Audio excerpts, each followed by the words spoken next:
Cancel. Close. All right, so we're back to the beginning here.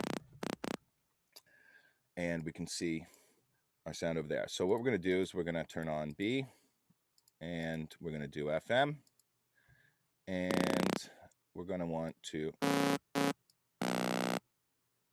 put this down, and let's go. We're going to do basic shapes. So we're going to choose just a sine or saw here.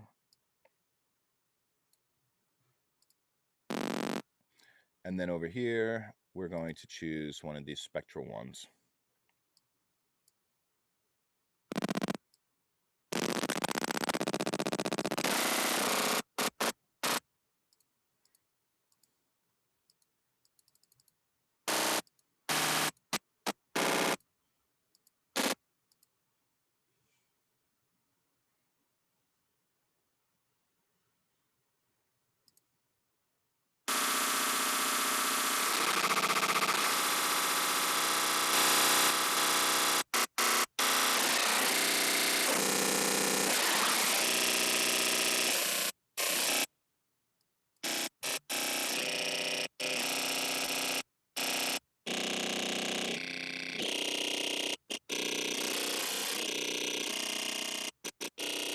Kind of like where that's going.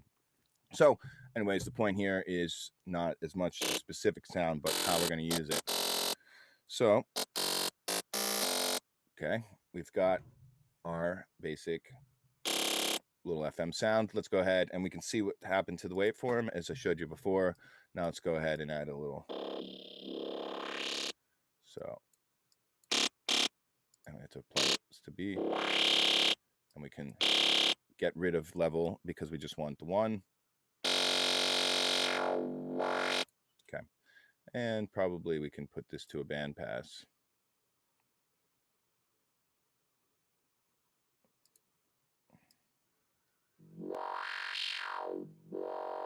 There we go.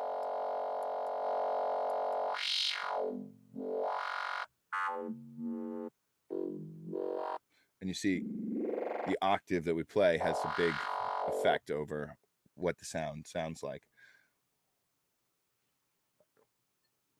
So now I'm going to show you the trick in Cubase so that we can generate a pattern with this. So what I'm going to do here is I'm going to create a blank MIDI part. I'm just going to make it shorter, 1 bar, just for ease of drawing everything. Let's go ahead and zoom in here. So we're over here. Find our octave, probably this one. And I'm going to make 16th notes. And then I'm going to make them a little bit shorter so that they don't overlap. So let's go make them just about that long.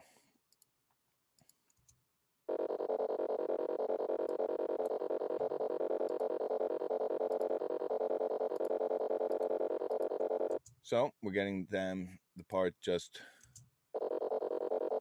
going around. And there's a little bit there because these ones aren't synced. So you can see that the sound is changing a little bit between them, which is fine. And so now what we're going to do is to get set up the rest of the note MIDI trick. So if we go in here, we have basically what I've done is just make these 16th notes. And if we go here in the MIDI modifiers section over on the inspector, what we can do is we have a bunch of controls here to control the MIDI. So the first is obviously transpose, which can be useful if you put your notes in the wrong place or just trying different octaves. So we can change it there. You can also shift the velocity if you want it to be louder, or higher velocity, lower. These ones don't really need to use. These are going to set the divisions. What we want is these guys, these little random ones. So you can randomize the position, the pitch, the length, and the velocity. If we were to randomize the pitch, this is what we did in the percussion one because we were using different samples. So this will randomly select different notes. So if we do this, it's going to pick different notes. And if we go,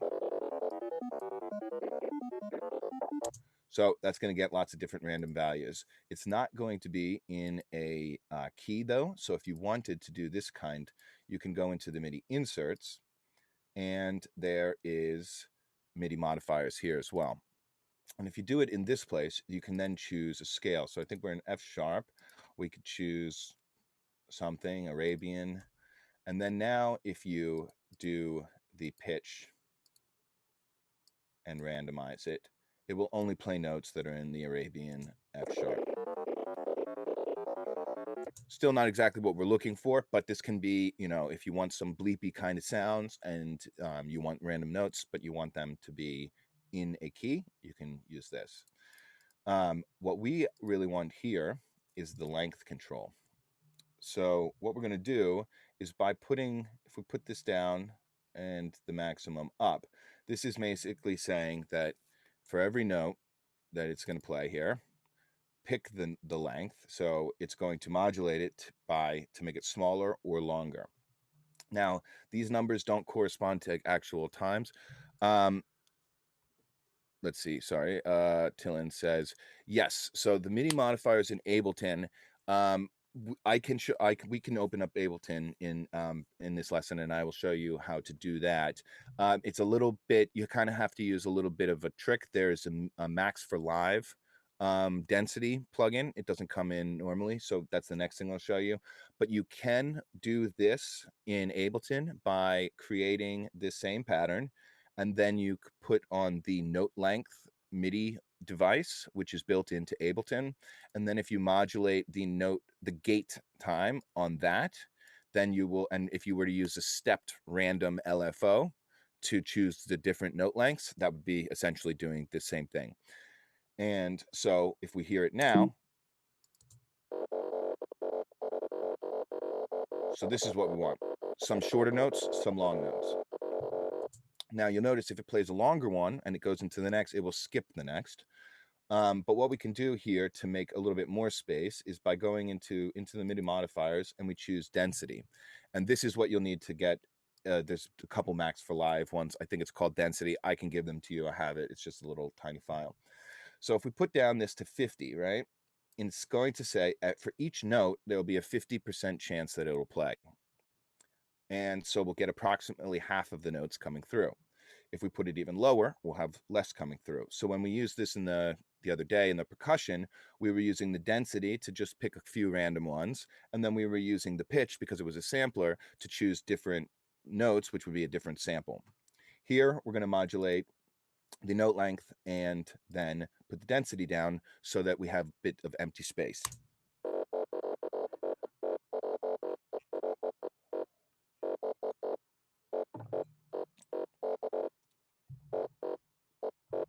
So nice already. We get a little pattern to come. And now if we just unmute this,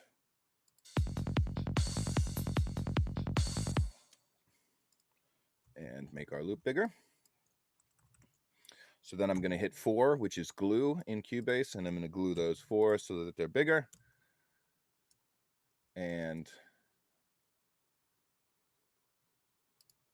we'll go this long and loop it.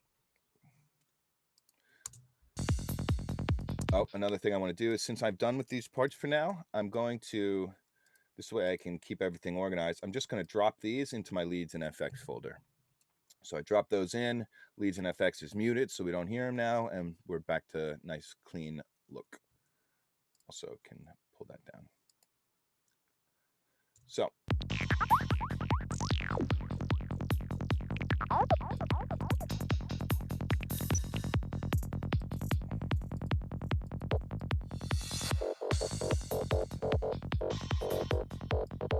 So we're getting a pattern already to emerge.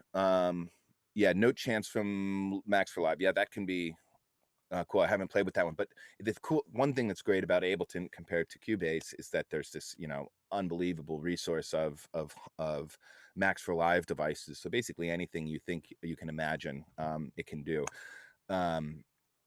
So yeah, Ableton's very cool for that, but you kind of have to sometimes search a bit and try. There's also another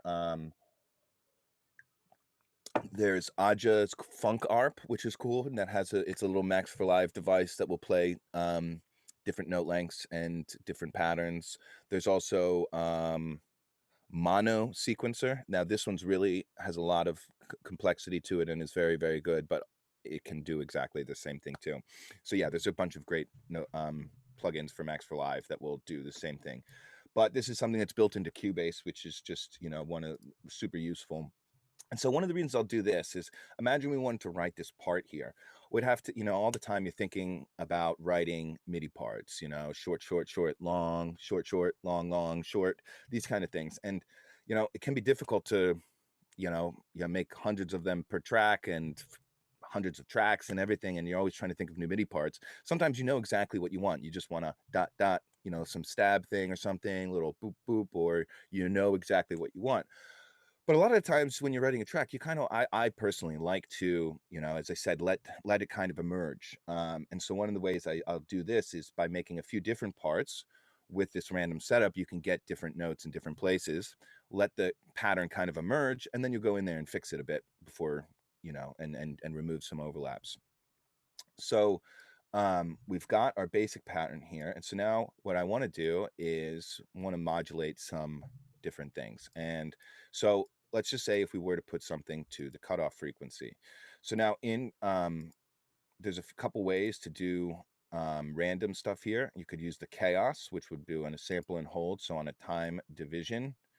But that will only do it on a time division. The thing here is, since some notes are going to be longer and some are going to be shorter, we would want, I kind of want each, let's hear what it sounds like. So if we go to the matrix and we put the source as chaos 1 and go to our filter cutoff and put it up. Now when we go here,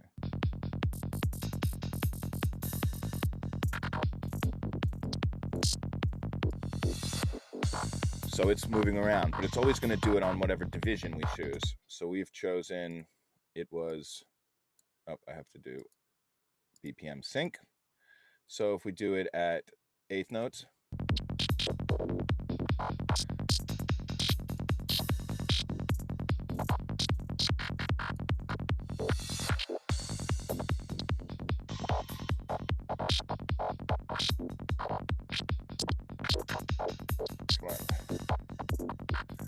so every 16th note is going to be a different one, and sometimes the notes are longer, so you're hearing it's changing in the middle of the note, in the middle.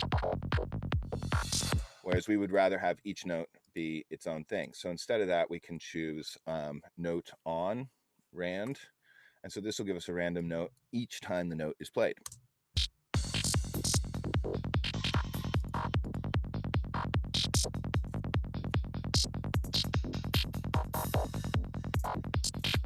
So that's doing a lot better job because we're not getting it moving in the so if when each note plays, it's going to have a random value, and then the next note is going to have a different value. So what if we also apply that to something else? Say we could do the wavetable position on this, or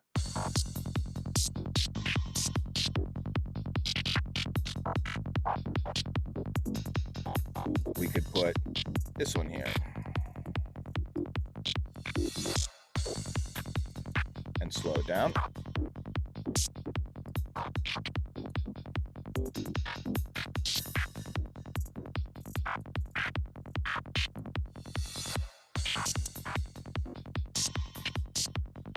So I've just put a slow one here, moving the wavetable position around. So not only are we going to be getting a different note on each, a different bandpass, a different cutoff frequency value, but this is going to be spanning around as well. You also could put, say, we could try putting, so the note on random, so some other things as well. What if we put it to the oscillator A amount of the, oops, it's going to be oscillator.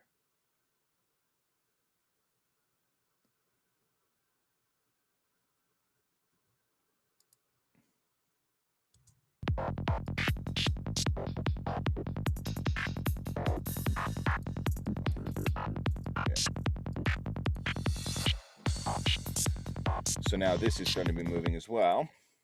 And if we do it more, or say if we want to go negative direction, so now we can see different FM values as well.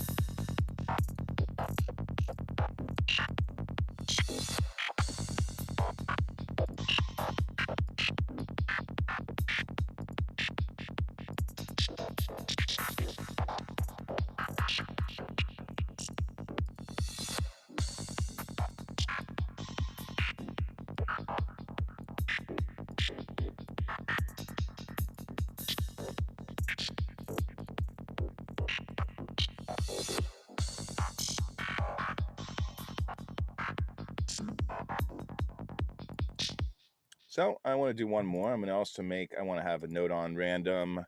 We have a second one, so it's going to be slightly different random, not the same one. I'm going to put this one just to the oscillate. The envelope release, so that sometimes we get a little longer notes here.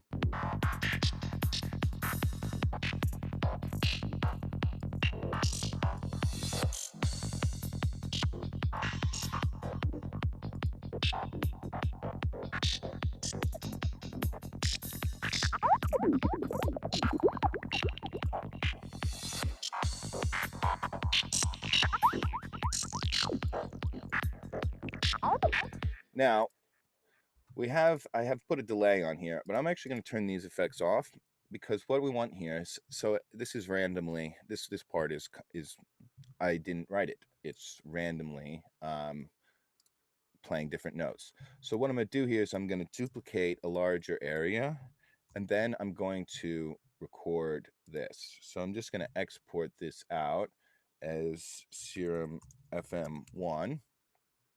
Still on Serum, make sure everything's set, and export.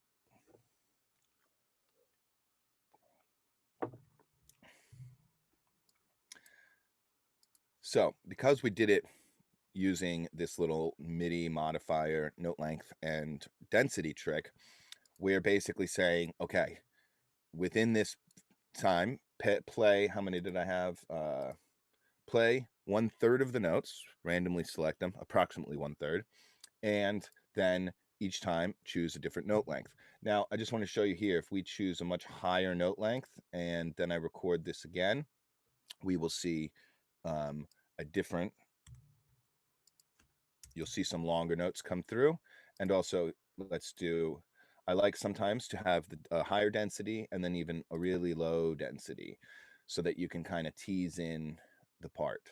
You also can delete them, but let's see what happens when we do it like this. So now we're going to have a couple longer notes, and it's going to be a different, you'll see. So that's just an example of how when we set the different parameters, you'll get different things coming out.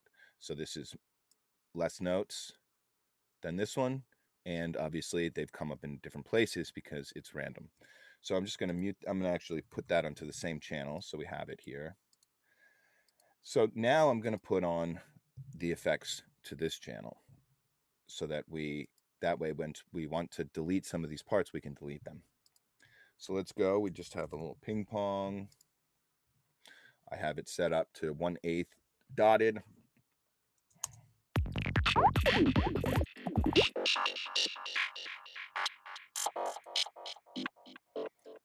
Now it's also, first step is put on our EQ.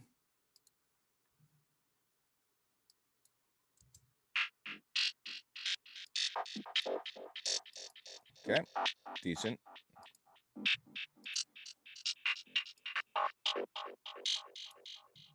And adjust our volume. And usually just with the basic volume things at the beginning, I will just make sure that it's not louder than anything's there. So usually, like, if I don't want it to be louder than the kick or the bass, and somewhere in there, you'll see, especially at the end when we go through and clean up things, we'll really dial it all in. But for now, I just want to make sure that, it's not louder than any of the other parts.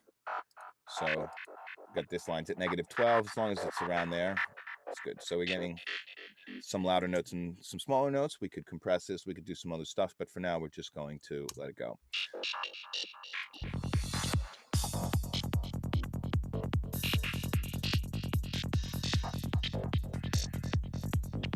And so now I just want to show you why I did 2. So if I wanted this sound and I was kind of trying to lead it in, I might not start out with the one that has all of the different notes. I might do the one that had less notes first, if this will not lag.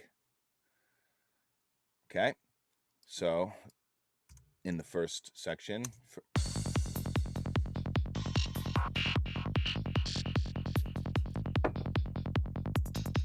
and then already, so we can hear in this one, and I'm gonna go through and clean everything up and just choose which ones you like, move the ones you don't. So those first ones are good. I don't think we need those.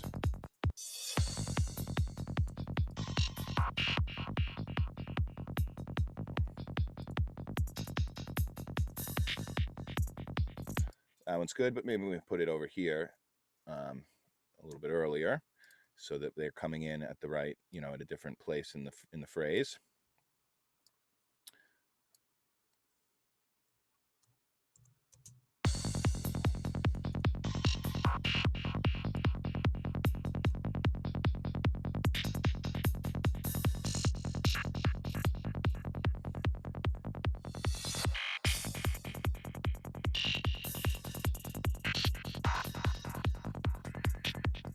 Don't need that one.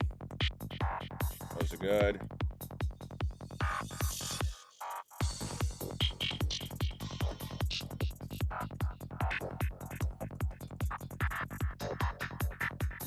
And let's see what it sounds like with these other guys that we had, and we can also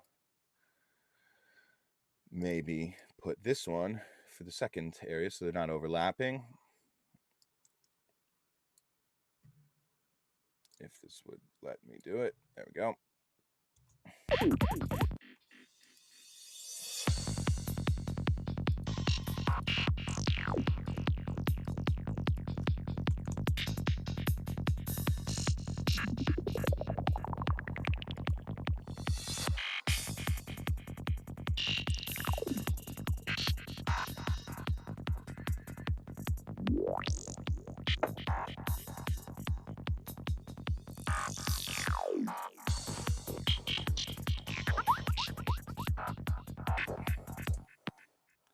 So already that's sounding decent. And just an example of how, so also for this second part here, I would probably, listen through here, and there's not all these, we're not going to want necessarily all of these, but I might leave them now and then add some more parts. And then once I have some other part, a counterpoint to it, because a lot of times what we want is call and response.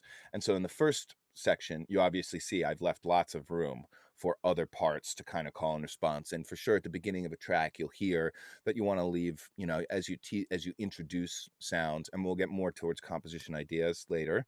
But as you introduce ideas, that you don't want them to be too thick at the beginning. So you want to leave some more space, and then as it fills in and you get going throughout the track, that you're going to leave less and less space.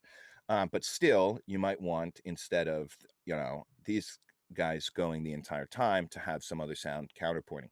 But since I don't have that yet, I would just leave this one, write the other ones, and then when I make another part, and then I say, oh, okay, this one should happen when this one's not, and this one should happen when the other one's not, and so I'll go in and delete it.